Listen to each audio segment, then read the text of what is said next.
Namaste student. Here we are going to see the rationalize the denominator. Already we have seen, but this one is quite different. Here we can see that 3 term. In the last case we have seen the 2 term irrational number, and here we are going to see here 3 term. So let's go. I'll go with the first number. I hope that second number will be possible by you.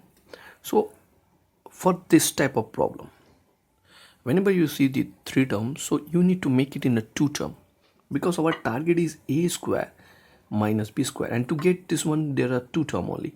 Why? Because a plus b and a minus b we need.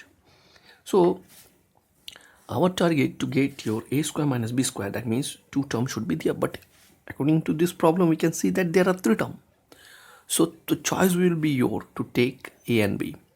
You can take a this one and b this one, or you can keep root 2 as a and root 3 minus root 5 as b. It is your choice, no problem. Okay, but generally we take your left side part 2 part as a, and the last one we take as b. There's no hard and fast rule. You can go through this one as a and root 2 minus root 3 as b also. So now, so if you'll see this one, we have 1 by root 2 plus root 3 minus root 5. This can be written as root 2 plus root 3 minus 5. Now we are taking this whole thing as a and this is b. That means root 2 plus root 3 plus root 5 by root 2 plus root 3 plus root 5. So 1 into this whole thing will get here root 2 plus root 3 plus root 5, and denominator we are getting a. This is your whole thing is your a square minus b square. Now keep the numerator same.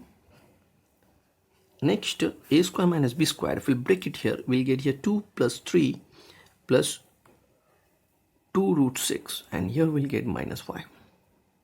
Now you'll think that's I didn't get this one, how to solve this one. So here a plus b whole square, that means a square plus b square plus 2 into a into b. That means this will give you square root cancel, we'll get here 2, here we'll get 3, and the root will multiply each other. Here we'll get here root same is there, so that is 6. So 2 plus 3 plus 2 root 6. So here we are getting, we can write like this. Now 2 plus 3 5 and minus 5, it will cancel each other. We'll get here root 2 plus root 3 plus root 5, and denominator is 2 root 6. Now to make it rational again, we need to multiply. Here we can see that root 6 is there, so we'll take here root 6 into root 6 and you multiply it with it.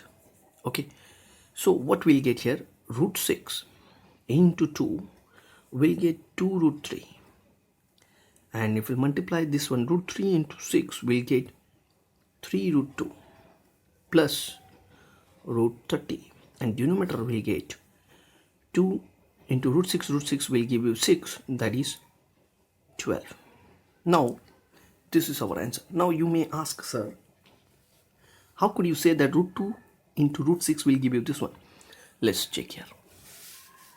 If we'll take root 2 and root 6, then you can see that root 6 can be written as root 2 into 3, and if we break it here, root 2 into root 3, and root 2 will give you 2, and we are getting here root 3. This way we can find for 3 root 2 also. Okay, now you may say that, sir, if the term here you are getting only 1, if it is 2 term, plus or minus would be there. Yes, you may get like that. Like if you think that after that if you get any term like that, root 2 root 3 plus root 5, and here you are getting something like root 6 plus 7. So what will I do in that case? In this case, what you are going to do, you take here 2 root 6 minus 7 by 2 root 6 plus 7. Go like that, you will get your answer, no problem. After that, whatever value we'll get, we'll multiply with this one, this one, and here also same thing by this. Okay, and the denominator a square minus b square. Sorry, here minus would be there, and we need to proceed. Whenever you have two term, or not two term, three terms, then you need to do this process two times. And whenever you have only two terms, you need to do only one time to get the rational form of the denominator. I hope you people have understood. Thank you.